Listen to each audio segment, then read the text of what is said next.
So let's go ahead and talk about Sankofa Pilgrimage. Let me tell you first just a little bit about where it came from in terms of as a ministry of this church. And some of you know this already, but during the pandemic, when I didn't know this church very well at all, and I didn't know much about a lot of things because we were all in lockdown with the pandemic. But during that time, George Floyd was killed. And it coincided with the decision to make a racial justice endowment so that the gifts, the interest from that endowment could be used to fund, to get grants, to give grants to organizations in San Diego that are fighting racism, that are anti-racist. And we wanted it to be an endowment so that we wouldn't get tired and stop that kind of effort. And similarly, we began to do some book studies. If you were around, you might have been a part of that. And Reverend Jessica Strisco and myself were talking about wanting to do some sort of pilgrimage, because one of the books we had read, it suggested that can be a powerful experience. She got appointed elsewhere, and the amazing work of God brought the amazing Reverend Brittany Juliet Hanlon to be with us. And I'm going to be honest with you. Having Reverend Brittany as an associate pastor during a time when we're all kind of recovering from the pandemic and we're moving in different directions for the church, this won't be a surprise, I don't think, or maybe it will be. I saw moments of aggression because she's a black woman from members of our congregation, right? And it was a difficult year for her as she was coming in, as you were all getting to know her and all of that kind of stuff. And so early in her time with us, I talked to her about a pilgrimage she had just been on before she came to be with us. And I said, would you be willing to organize something like that for our congregants? And she said, I don't remember what you said. It must have been yes. But we have been so blessed by her honesty, by her insight, by the way in which she has invited us to learn and the things that she has taught us for these last many years. And so I am thrilled that she picked up this work and did it joyfully for all of us, and we want to share that with you now. So, Reverend Brittany Juliet Hanlon.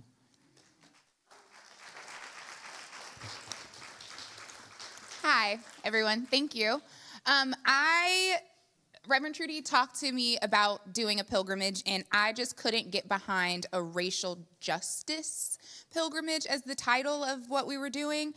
So I thought about my time at Howard University and learning about this symbol called Sankofa, and that's the bird that's looking back. And so Sankofa is a West African Adinkra symbol, and Adinkra symbols are just used, they were used in, and still are used in West Africa to express different cultural sayings. And one of them is the Sankofa bird. It also comes in a heart, which is very interesting, but I prefer the bird. But Sankofa is a West African Adinkra symbol that means it is not foolish to go back and get that which you have forgotten.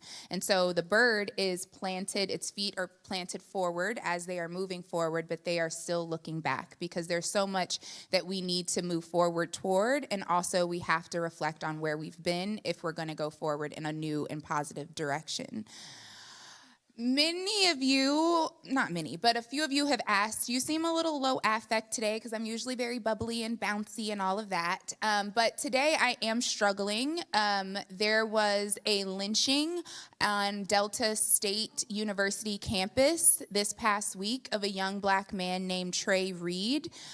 He was found in the center of campus, hanging from a tree, and his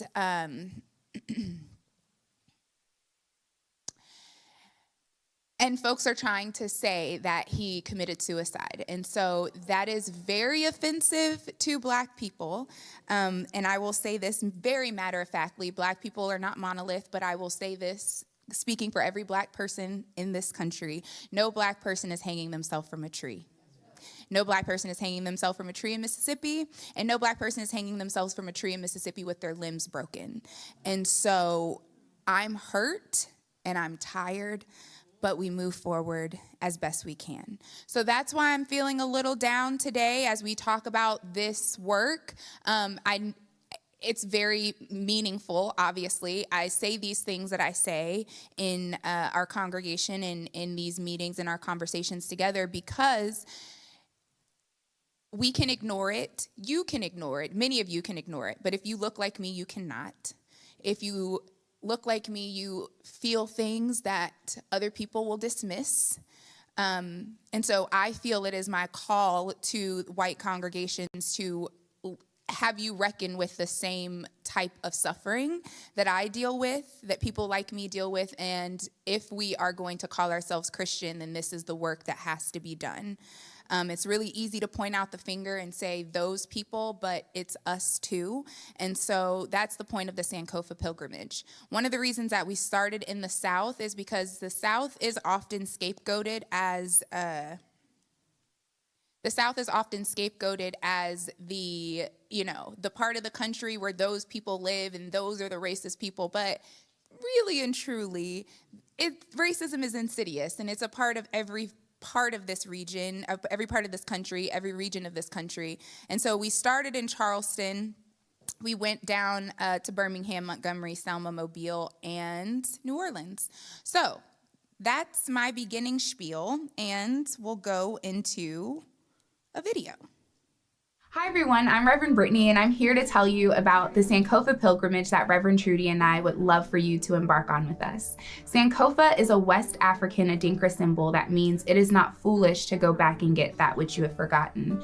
And I think that our history, the history of this country and the history of the world is often forgotten, and it only expands upon itself and becomes even more insidious. And so this is an opportunity for us to explore our history here as American Christians and some of the harmful things that have happened in this country and beyond. This is important for the church to do in order for us to have some authenticity, some integrity around what it is we believe. Far too often, another situation of racism happens and we forget as time moves on. We promised ourselves after the murder of George Floyd that the church would not forget this time, that we would be committed to a lifetime of learning how to reconcile with our past, how to really grapple with the history that has been a part of the church that has created this monster of white supremacy, of racism in our country. And we need to be able to do that to find redemption for ourselves, to truly repent of the past and make amends so that we might create a better future for everyone. That's part of what it is that we are trying to accomplish on this pilgrimage. We're going to have an intensive 7-week course that leads up to discussing issues that were happening pre-chattel slavery and then leading us into the transatlantic slave trade and beyond. We'll then lead and finish with what's happening currently, as we refer to it as the new Jim Crow. So these conversations will be important for us to have as a community of faith, and we hope to create a safe space that we can all learn and express ourselves and grow to be who God is calling us to be as the church.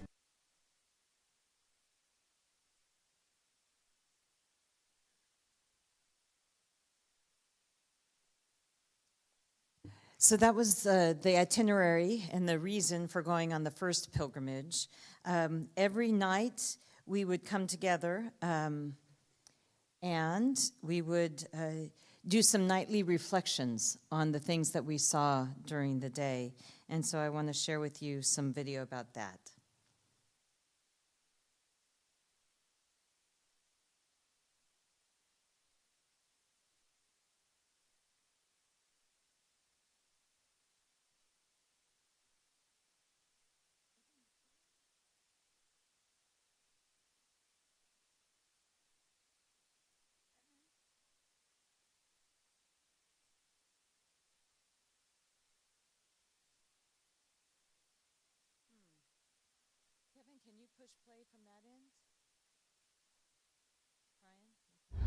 Holy and gracious God, for another day on our journey, we say thank you. We thank you, oh God, for an opportunity to gather as your people to do the work that you're calling us to have the conversations in community and to learn. The exchange, which was kind of the hub of the city and the state house for a while, that in the same place that this state ratified the Constitution, in that same courtyard, they were having enslaved people auctions.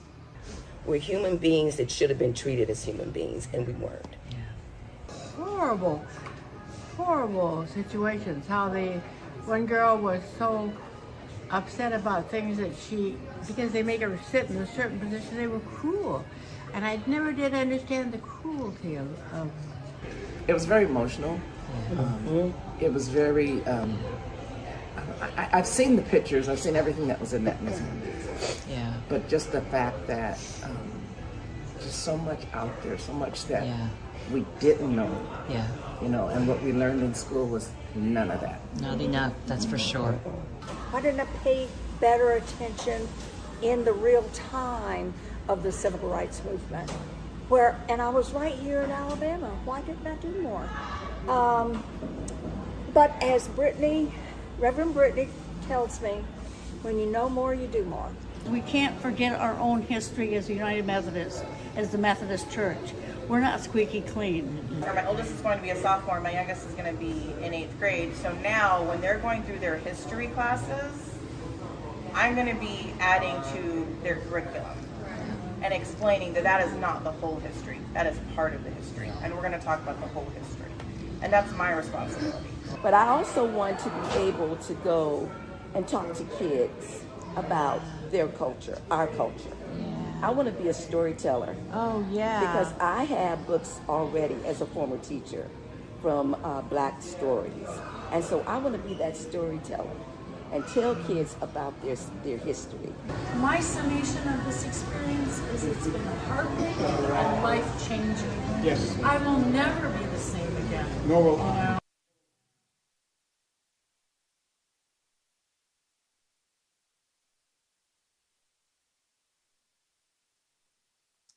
So that was our first journey. We took 14 pilgrims, I believe. 14 total? 19. Let me get my numbers together. 19. And that was our first journey. If you were a part of that journey, would you mind standing for the first journey?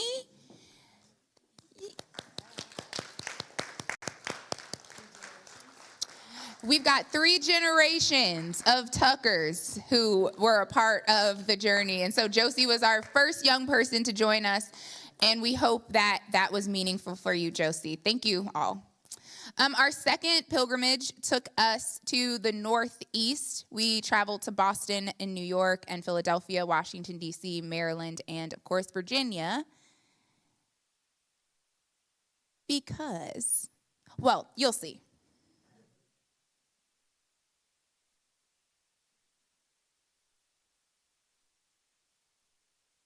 Hi, I'm Reverend Brittany, and this is Reverend Trudy, and we are excited to share with you about this year's Sankofa Pilgrimage. This year, we will journey down the East Coast. The South is known as the incubator of racism in this country, but the truth is racism thrived also in the North. And we'll see this history in cities like Boston, New York, Philadelphia, and Washington, D.C. We seek to uncover how the past impacts our present, not to shame us, but to lead us to self-discovery through community, a safe and supportive community, and to inspire us to build a better future. We'll hear stories from the Wampanoag tribe, the people of Plymouth, Massachusetts. We'll also learn about the slave trade in New York City and the bustling Renaissance in Harlem thereafter. We'll travel to President George Washington's home and plantation, and we'll also travel some of the roads of the Underground Railroad. We have so much more to explore. At the end of most days, we would ask people to reflect on the day, but at the final day, we gathered everybody together and asked the perennial, so what question, right? Exactly. what difference does this make that you were there? Yeah. What now? And I was really, I was moved by the answers that we heard. Yeah, me too. Yeah.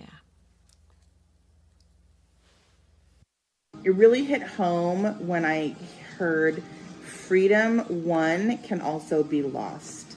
And just thinking that, you know, where we are today isn't necessarily where we're going to be tomorrow. And we need to take that seriously and really understand the power that we have as a people, as a nation, but we have to use that power. And we do that by voting.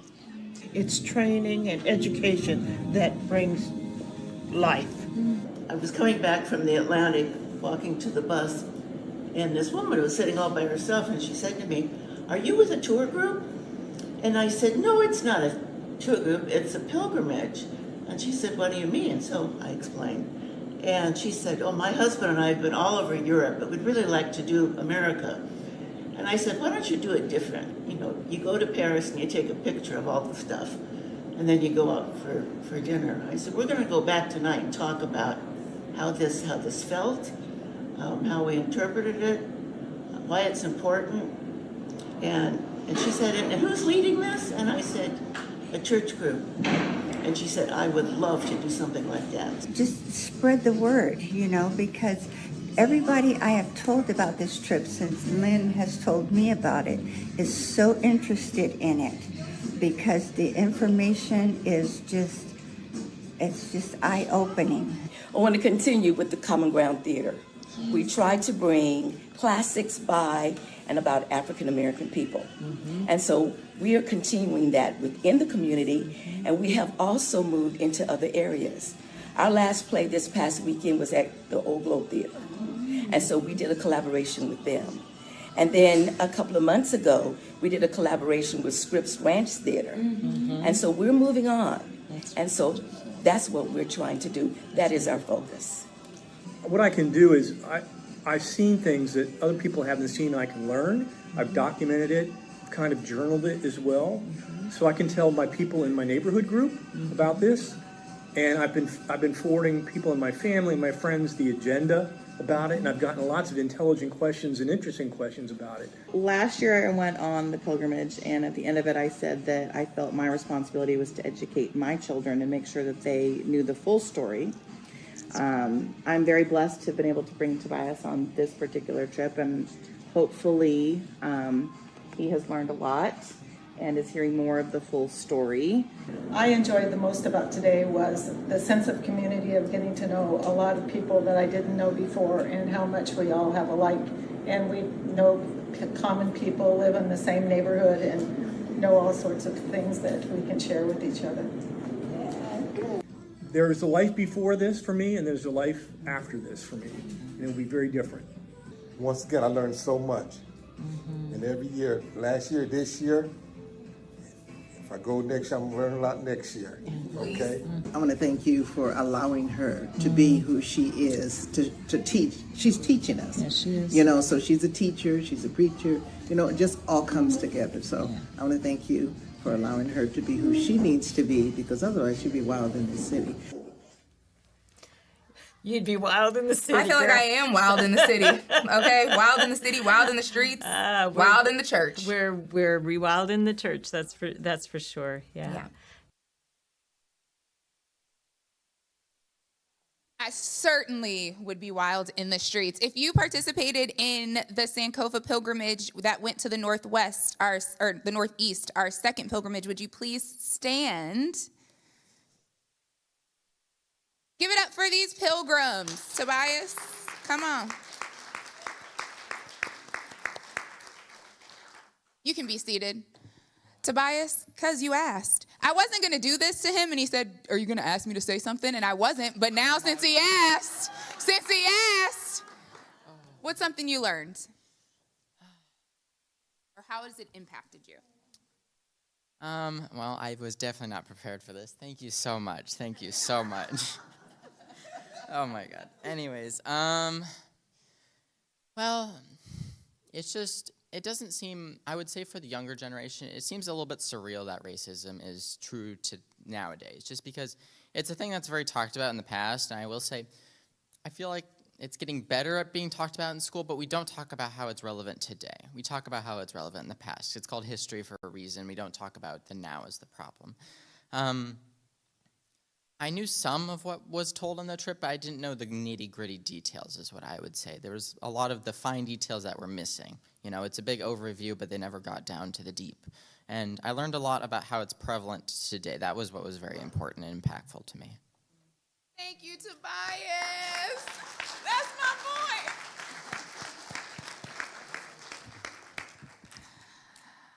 All right. Our third Sankofa pilgrimage was to the Midwest. It was a Midwest migration where we talked about the Great Migration and how folks left the South and started moving to the West, started moving north, and also started moving to the Midwest. We advertised, you'll see in our promotion that we advertised that we would be going to St. Louis. Thank you. I can't even remember anymore. We would be going to St. Louis and then to Springfield and then to Chicago. But we needed to make some adjustments because our numbers were a little low. So we decided to just focus in on a Chicago trip, which I was a little nervous about. And I was like, it's not really what I want to do. I don't know. I kind of want to. But God has a way of showing up. And it was very, very, very, very impactful. And my heart is still full from that experience.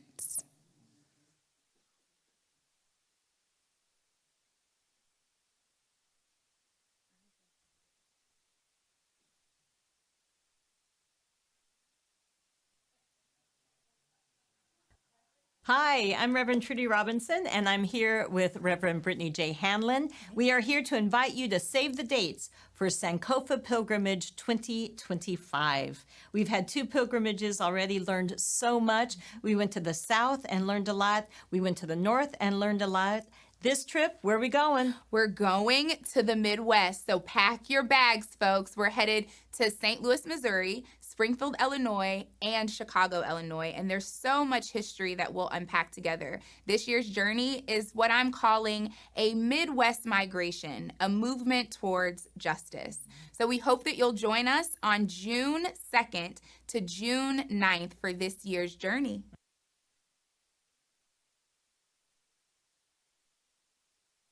I want to invite all of you who went on this pilgrimage to come forward and watch the show from up here, because if there is anything you want to share about this trip, I want to invite you to do that. So come on up if you're here. As they're making their way up, I will share that each year it has been an amazing experience, all of them different. We had about 19 the first trip. We had 24 the second trip, and 11 the third trip. I don't know why the Midwest didn't bring a lot of people saying, I want to go. But we're glad that these folks did.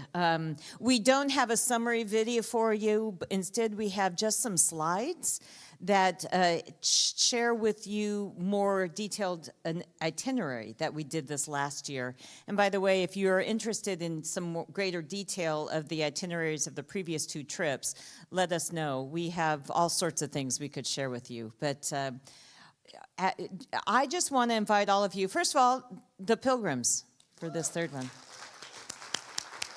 Some of them. Most of them. I want to invite you, if there is something in these slides or the itinerary for the day that strikes you in that you want to share other people what it is that you learned, that's what I want you to do. And so I'll ask you to come gather around the microphone so that you don't have to, walk in front of everybody, just, so that you can be close and talk a little bit about whatever it is you had. So this was in the Midwest, actually Chicago, Illinois. The first day we went to the Union Stockyard and the Chicago Fire Commemoration.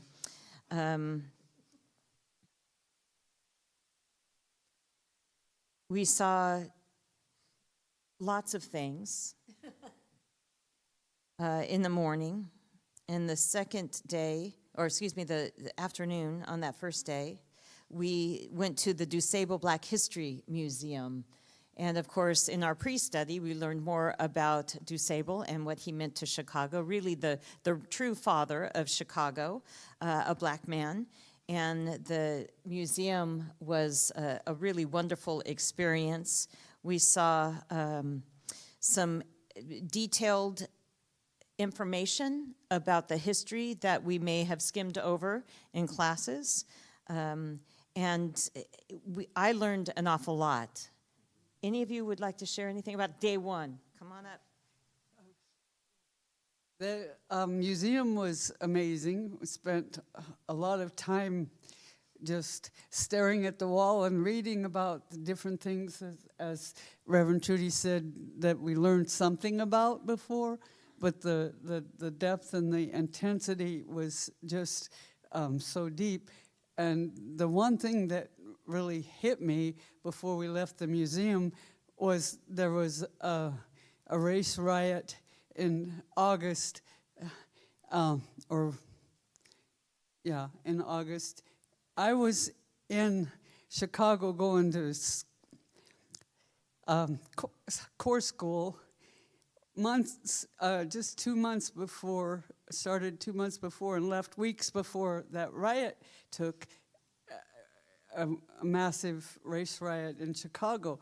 And the reality of going from the north redneck area growing up and being in Chicago and not being at all aware what was going on around me the whole time I was there, and then years later seeing what was actually happening while I was there. And the next duty station was Memphis, and it was a month after Martin Luther King's assassination that I went there. So it just, as we were just told, the fact that it's still a part of our life now, and we're not aware because we just didn't have that education.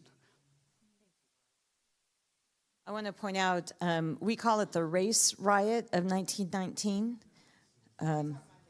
Oh, you're talking about a different one? It was a different one. Okay, sorry. DuSable also talked about the race riot of, what? Race riot of, okay, I thought, okay. Yeah, there you go. We refer to this as the Red Summer of 1919, and that's where there were a bunch of there were a bunch of white mobs that displaced black people, and this one specifically in Chicago started as a little black boy who was about 14, 15 years old, was swimming in a whites-only part of the lake, but the current had pushed him over, and so they threw rocks at him to the point that he drowned. And so that obviously incited violence in the city, and so that's the race riot of 1919, which was kind of the impetus for the Red Summer of 1919. She's brilliant, right? She knows this stuff. I want to just simply point out that it was called the race riots. It wasn't called the death of a child, right? It's those kinds of things that we are much more in tune of because of learning more about the history, the way we name things and the implications that are embedded in those names, and who's at fault in those names, right? That was difficult to see. You have a story about the DuSable Museum as well, about the little girl that came through to look at some of the things. So many of you may know that I'm getting my doctorate of ministry, which is different than a PhD, but I am getting a doctorate of ministry in church leadership at Emory, and my project is focusing on iconography of white Jesus and how white images of Jesus, they're not totally bad, but they perpetuate this ideal that whiteness is closer to God and blackness is not. And so while we were in the DuSable Museum, there were a group of black students who had come that summer. I think they were also a part of a church, and they came to the museum, and this little girl ran with her friends, and she was like, I just came here to see Black Jesus. I just came here to see Black Jesus. And for me, that's a reminder that these images are important, right? Because if you can't see yourself in the image of God, then it's very, very, very, very hard in the life that you live. And if you only see yourself in the image of God, then you perpetuate and inflict harm on other people. So it was a really eye-opening and like heartwarming experience for me to know that young people are paying attention to what's going on and that this work is so important. I think maybe we have a picture of the Black Jesus on this one. No, I don't think we do. Sorry about that. But there's a beautiful painting of Black Jesus in the DuSable. Anybody else have anything to say about the morning, y'all? Yeah, come on. I took in a lot of the art history of different artwork that Black people had made, and I took a lot of pictures in that museum of things that I appreciated, but didn't get into your file.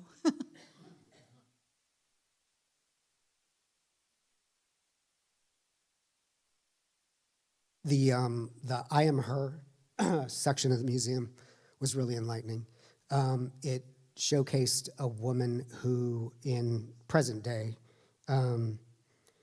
was, as I recall, her home was broken into, and she was arrested and dragged out of her home, really for no good reason.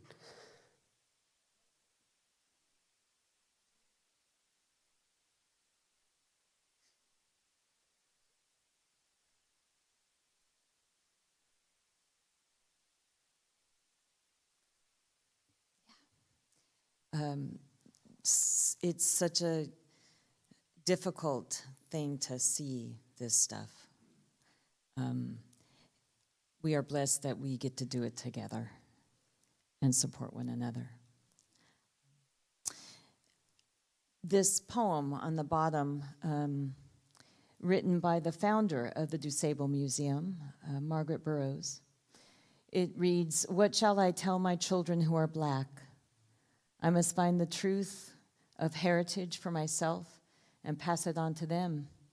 In years to come, I believe, because I have armed them with the truth, my children and their children's children will venerate me, for it is the truth that will make us free."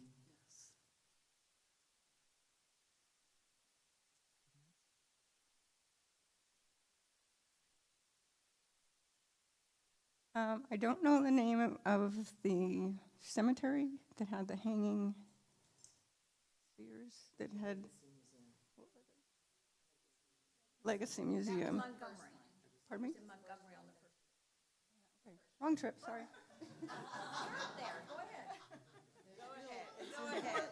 Okay, there's a museum on my first trip.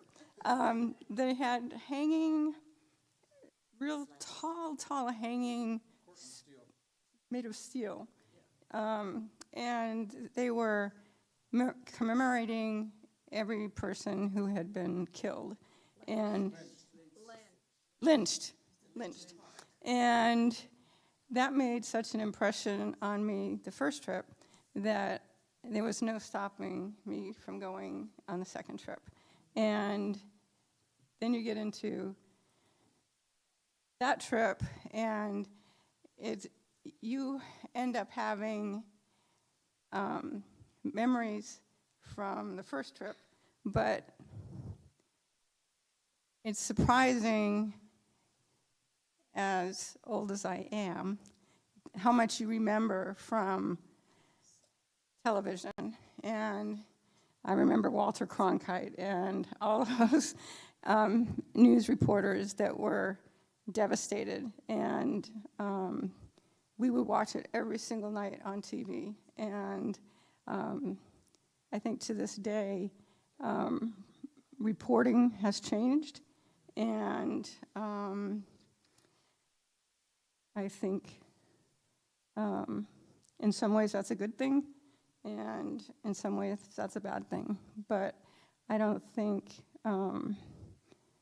we can ever forget that the feelings and the results haven't changed. And that's it.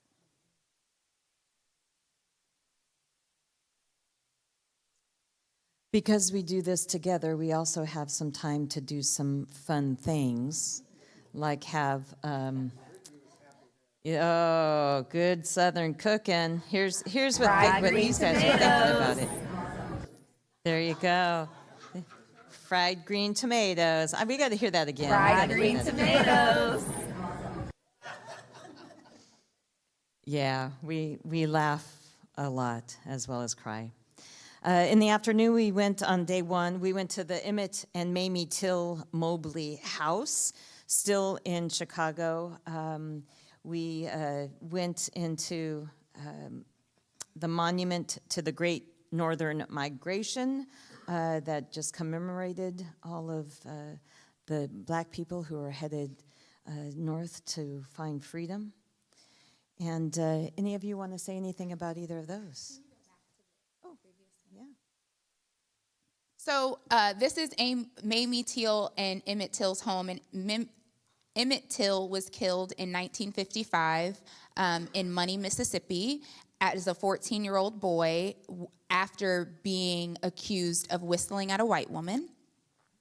They didn't find his body. They took him from his home. They took him from his uncle's house in Money, Mississippi, and these two white men, along with their helpers, tortured him in a barn for a very long time and then drowned his body. When I think of him growing up in Chicago, his family moved from Mississippi to avoid this kind of tragedy, and they still met that tragedy. When I think of him, when I think of Emmett, I think of him running down those steps and playing outside with his friends, like all kids do. I think of Mamie coming home from work and taking care of her taking care of her mother and taking care of Emmett. And I think of the last time he walked down those steps and never made it home. So that home for me is telling of so many things, and there's an organization in Chicago called the Blacks in Green who are buying up this property to do some renovations to it. They're going to turn that home into a museum with Mamie Till and Emmett's, information and pictures and so on and so forth. But that home represents so much for so many people because little black kids don't know, a lot of them, until the Blacks in Green put those photos up, who Emmett was. They walk, we were sitting and having a conversation, and these kids were coming home from school, and it was their last day of school. And I just thought, I'm so glad that they're headed home, but the dangers and the toils and the snares that they have to go through to get there. So.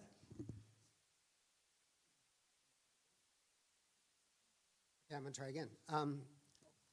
One thing that was striking to me that I learned during this trip is that 14-year-old boys and girls that are of African American descent are not treated like children. They're treated like adults. They're treated like criminal adults, not really thought of or expected to rise to be great contributors to civilization and to society. And that's really disturbing. I mean, it's very disturbing to me to think that people are summarily rejecting or dismissing the quality of a human being because they look different than somebody else. And that became really evident while going through the museum and then learning here about Emmett Till, that he was treated like he was a hypersexualized man or something. It's really disturbing. And it was something that I think became really eye-opening to me, is that still is pervasive today, right? That we criminalize people because of the way they look and have an expectation of them becoming detractors from society instead of contributors.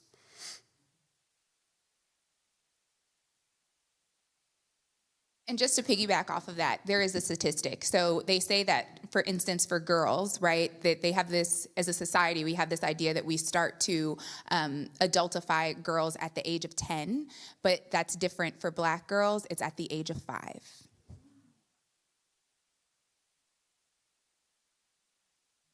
I want to share just to finish up with the story. Not finish up; it's a story that continues to go on. But I'm when you were talking, Reverend Brittany, seeing this photograph of Emmett on his bike. That's not usually the photograph we see. You might recall that what made this whole situation a pivoting point in the civil rights movement was Mamie Till's decision to show what her dead son looked like when they pulled him out of the water, and to have an open casket. That's what we usually see. And so to think about the young boys walking home from school, the young girls walking home, and seeing this instead is an affirmation of his life, no matter how he died.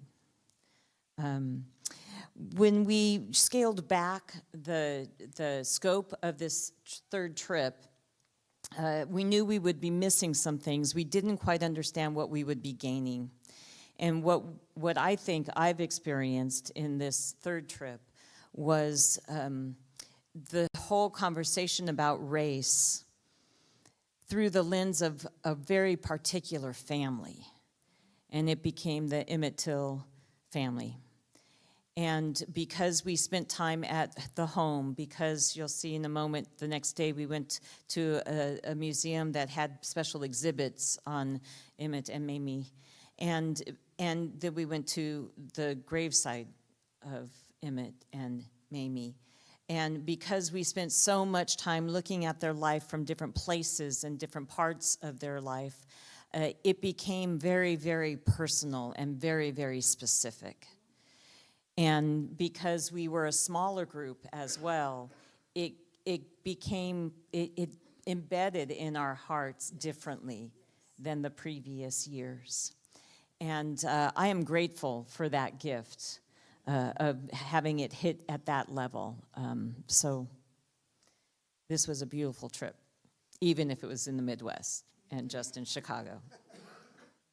So day 2, we went to the Chicago History Museum. As I said, there was an Emmett Till exhibit there.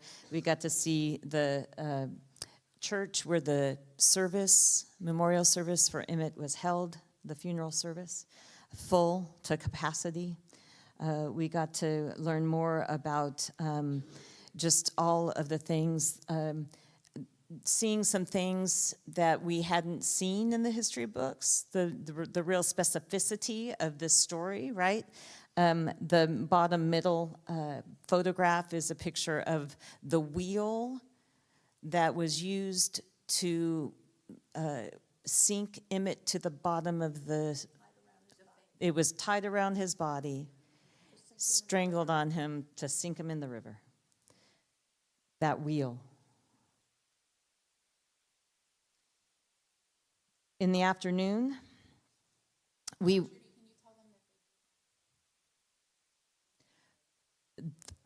and as the trial, this was the trial of Emmett Till and the people who ended up, they were acquitted of the crime, of the murder. And there were all sorts of sketches, courtroom sketches, that you got to see their posture as they're being interrogated or questioned. And you got to see just what it was like. Sorry again. And Carolyn Bryant, the woman who made the false accusation against Emmett Till, admitted it in her 80s that she lied. And she obviously did not go to jail. Thank you. And in the museum, we saw the statement that the jurors, after the verdict was done, said they knew that they were guilty. It's just the way things are. You can't.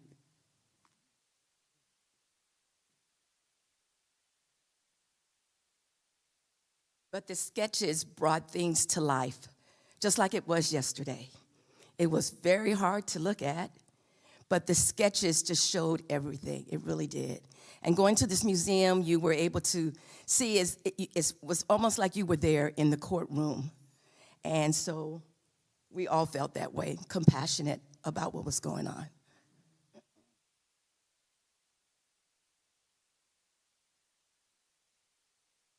We continued on that second day, trying to look for some good news.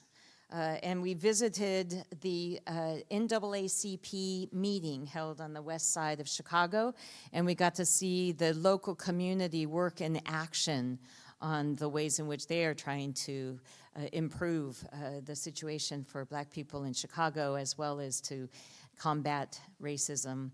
And there was a lot of discussion for that. And after that, we went to White Beach, and that is the place where that young boy that sparked all of the race riots of 1919, where he was killed. And so we saw the plaque that memorialized him and got to just look out into the ocean. It's not a beach there anymore. It's a lake. Oh, sorry, it's not an ocean. Yeah, there you go. I'm from San Diego. Yeah, but there was no shore, but we got to see at least where it happened. And that was day 2. Just one minor thing about this memorial. If you'll notice, it was sponsored by the students from the York High School in Elmhurst, Illinois. And this plaque was not erected on this rock until 2009. And that was from an occurrence in 1919.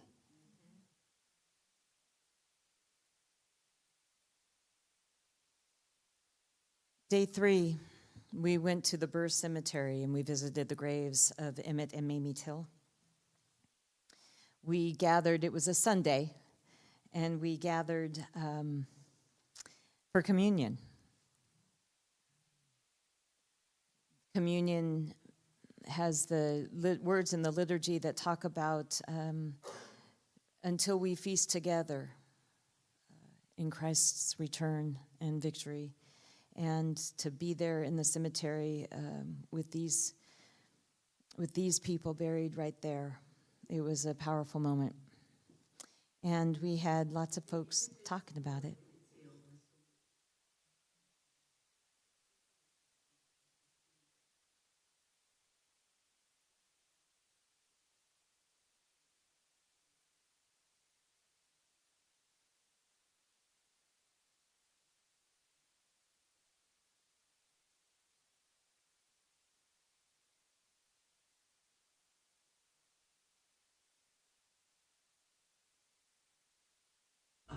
Art of those who were in the court. Now, I have never seen those images before, and that was very different to see. When we were at the gravesite today, and several of you have shared my thoughts as well, one additional thought I had is, what if Emmett Till had not been kidnapped and murdered? He would be in his mid-80s today. Wow. And what would he think of what we are doing? Maybe he would, what would he think of the political climate and things? But he would be proud of you. Oh my God, yes.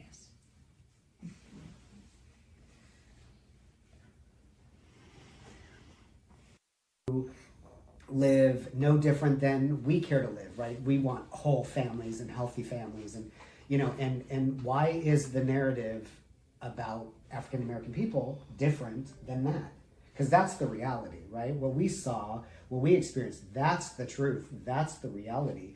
Is that they love and care, just like we love and care, just like other people love and care, for their families, for their own, and that should be the narrative that we're all talking about and hearing about and seeing demonstrated in the world.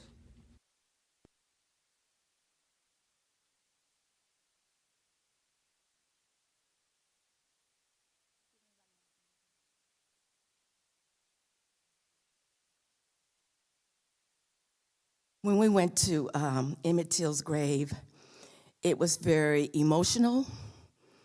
It was very hard to really see his grave. It was very difficult. We all became very emotional seeing his grave. What made it very compassionate was when Brittany gave us roses to put on Emmett's mother's grave, as well as Emmett Till's grave. And by having those roses down there, brought such love and compassion from all of us to Emmett as well as his mother.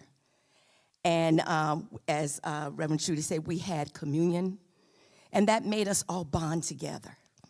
And so it brought a sense of love and humanity to every one of us. And I can truly say that we felt it. We felt it from the time we got off that bus, the shuttle, until the time we got to the grave. It was very difficult.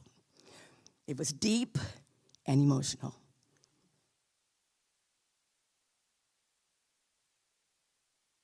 Okay, our next, right after we left the grave site, we went to Trinity United Church of Christ, which is where I learned about the United Church of Christ and decided to become ordained in the United Church of Christ, actually.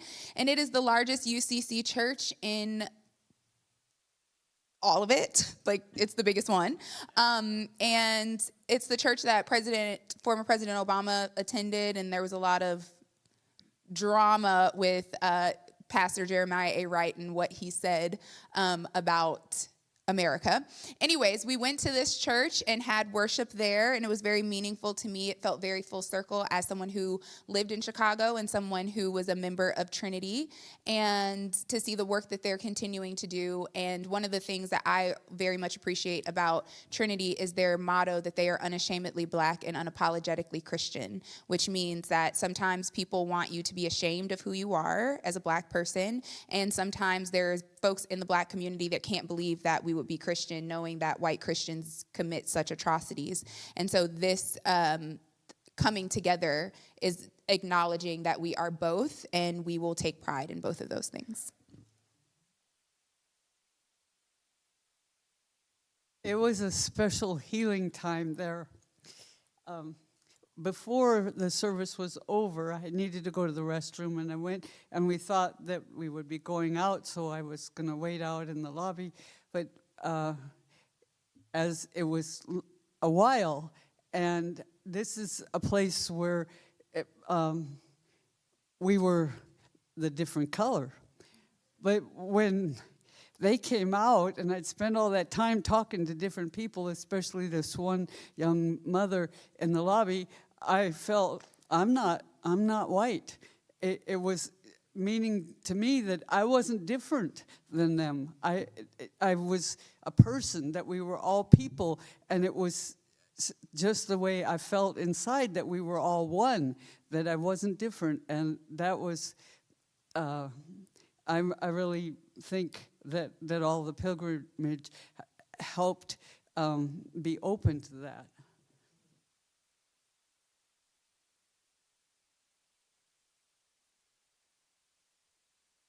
I was very proud of this church because it was Youth Day, and the kids were given, I think they were in a class or something where they had to, thank you very much.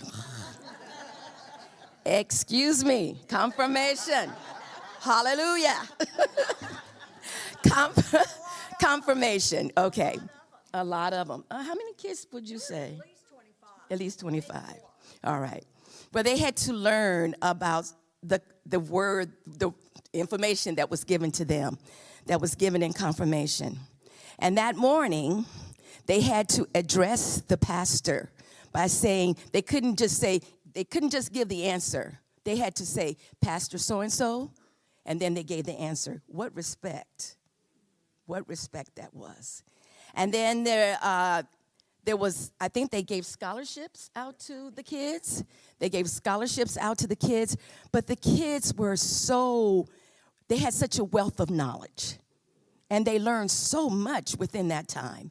And they were very confident about expressing themselves. And so I was very proud of them to see all of these children being able to do what they did in that church and that morning.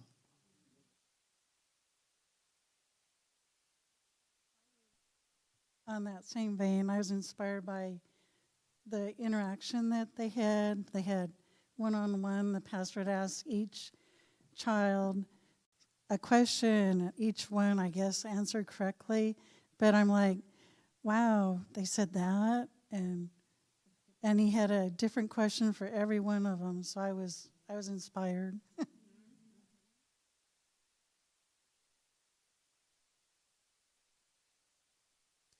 And then our fourth and final day was at Rainbow Push Coalition, and that is an organization that was founded by Reverend Jesse Jackson, who was, he worked with Dr. Martin Luther King, and so he created this push coalition that infuses faith into social justice issues. And so they are still an organization that hold conferences and work with churches and community organizations to bring forth more information. They also have like a breakfast that anyone in the community can come to once a month, and they have a different topic. It would kind of be comparable to San Diego School of Christian Studies, I think, in some of the things that they do and the education that they bring to the community. But Reverend Jesse Jackson was a pivotal person in establishing that, and he continues to work for justice. He has been a little bit under the weather recently, so someone else has been taking the charge. But we didn't get to meet the executive director. She was out at that time, but it gave me such hope that there are still organizations, faith-based organizations, that are doing this kind of community work as well. All right, you guys can be seated. Thank you. Okay.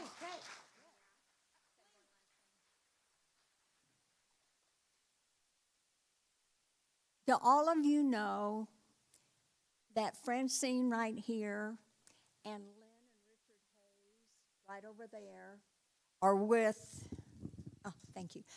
They are with our sister church, St. Paul's United Methodist Church here in San Diego. They participate in a lot of our functions, and we're grateful for them. And a lot of those folks from St. Paul's went with us on the Sankofa trips. So, hey, y'all. Y'all know where I'm from? Thank you, Jesus. Well, yes, I am. But having grown up in the South, in a small town in the South, and being a little girl there, racism was in the ether. I didn't know what it was. I just knew it was there, and that was normal in my growing up. As I grew older, I learned more. I still only learned what they put in the books, and I read in a newspaper here and there. Some of you have heard me say before, I'm a recovering racist, and I will always be that. I cannot undo what I absorbed in that ether. I can purposefully choose to go forward, learning what I didn't know and changing self the best I can and praying to God for forgiveness. And so that's how I go forward. That's how I go forward. That's the only way any of us can go forward, is to make the choice to see other human beings as just that. They want love, they want kindness, they want understanding, the same as me. Go figure.